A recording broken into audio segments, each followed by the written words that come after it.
La dernière fois qu'on s'est laissé, on était en train de savourer un délicieux festin chez Jean. Le lendemain matin, Erika a remarqué qu'elle avait des douleurs à la hanche. Donc, on a décidé de prendre les prochaines journées pour se reposer. Ouais, mais pour nous se reposer, ça veut dire faire nos étirements et nos renforcements à tous les jours, travailler sur l'épisode 1 de vidéo et finir la paperasse qu'on n'avait pas eu le temps de finir avant de partir du Québec. À la fin de la semaine, Jean nous a proposé de participer à son tournoi de volleyball. Alors moi et Erika, on a décidé d'accepter volontiers.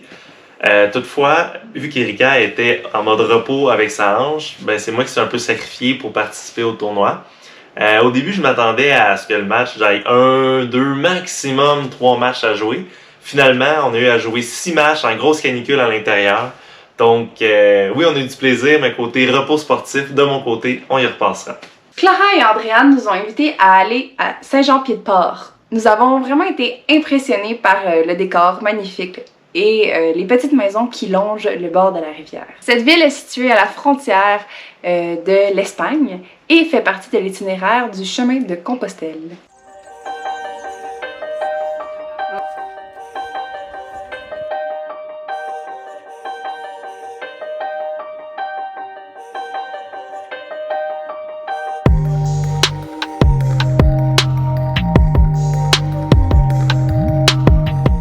Lors de notre séjour, Jean a eu la chance de nous faire découvrir son entreprise start-up Tequilia Laine. C'est une entreprise qui vise à revaloriser la laine de mouton en l'utilisant pour fabriquer des coussins de chaises ou des coussins de toutes sortes. Plus particulièrement, cette idée-là lui est venue en discutant avec des fermiers de la région qui jetaient des tonnes de laine à chaque année lors de la tonte et ne savaient pas quoi faire avec. Donc, premièrement, Jean amasse la laine dans des gros sacs chez les fermiers directement.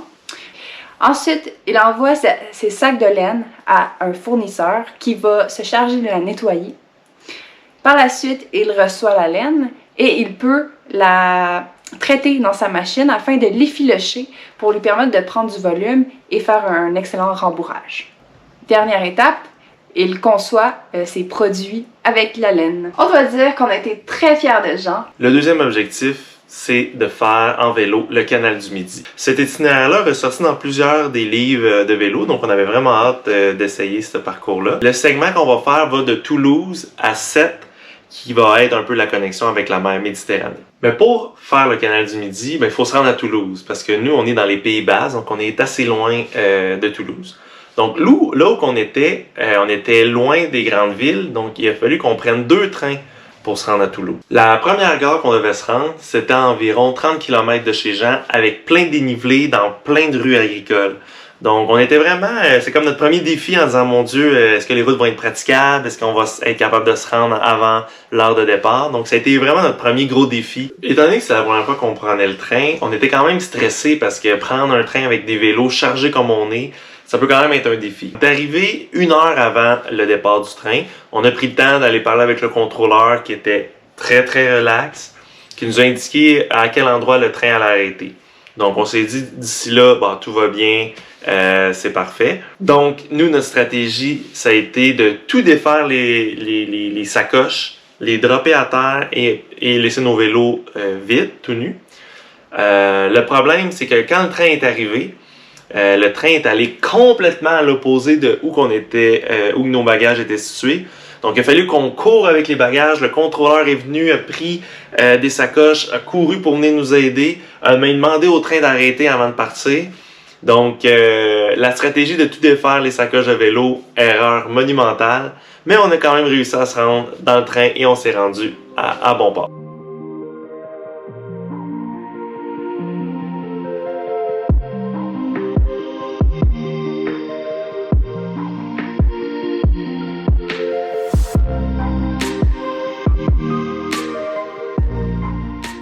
À notre première journée à Toulouse, on visite la ville en vélo. Et après ça, on se rend chez nos hôtes pour les 2 prochaines journées, Radka et Thibaut.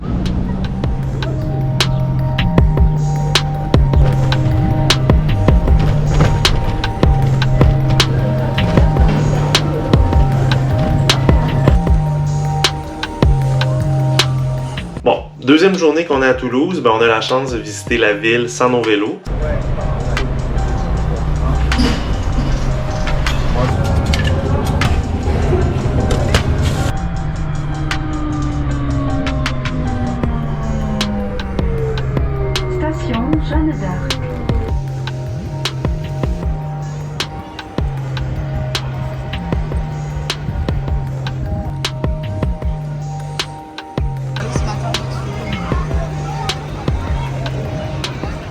Maintenant, c'est le temps de reprendre nos vélos pour aller rejoindre le canal du Midi. Faut dire qu'à chaque fois qu'on doit sortir d'une ville à vélo, c'est vraiment tout un projet.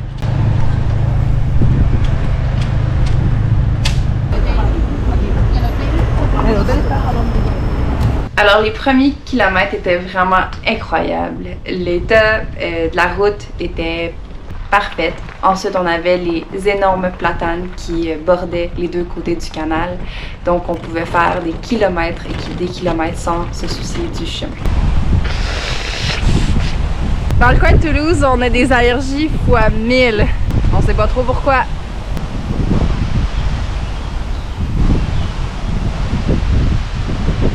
Après une centaine de kilomètres, c'est là que la route a vraiment commencé à se dégrader. Premier pépin, entre autres, des fois la signalisation est pas trop claire, fait que des fois on prend des embranchements un petit peu louches. Puis exemple, il y a une fois on est arrivé devant un terrain privé, puis la seule manière de reprendre la piste, c'était de traverser de la végétation en tassant les branches, tout ça. Donc déjà là, on commençait à voir que la qualité de l'infrastructure du canal commençait à se dégrader tranquillement. En gros, la route du canal a commencé avec de l'asphalte pour ensuite de devenir de la gravelle, puis de la terre battue, sinueuse, avec des racines et des branches qui sortaient de partout. Finalement, vu que nos vélos étaient très chargés et on n'était pas équipés avec des vélos de montagne, nous avons décidé de quitter le canal du Midi.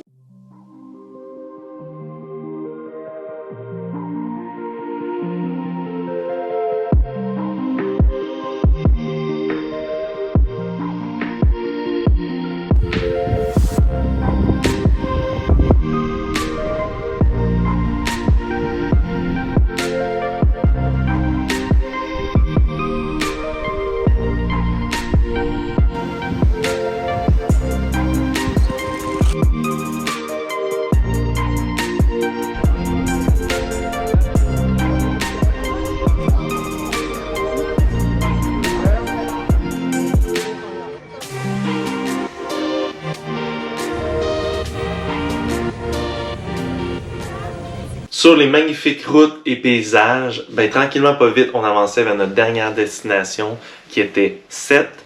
Et rapidement, qu'est-ce qu'on voyait dans la dernière section, c'est que la végétation, tout commençait à changer. On commençait à avoir des palmiers, des cactus, le vent de la mer, on commençait à sentir ça. Donc on voyait vraiment qu'on atteignait notre étape finale.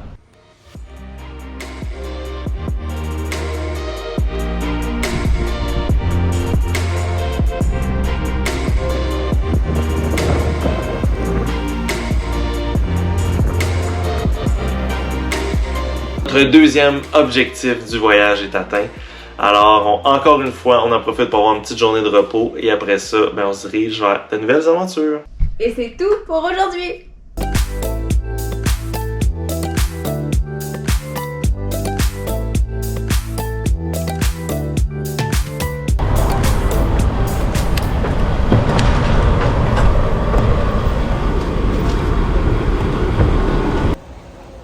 Donc ce matin, on est parti de chez Jean pour descendre la route, puis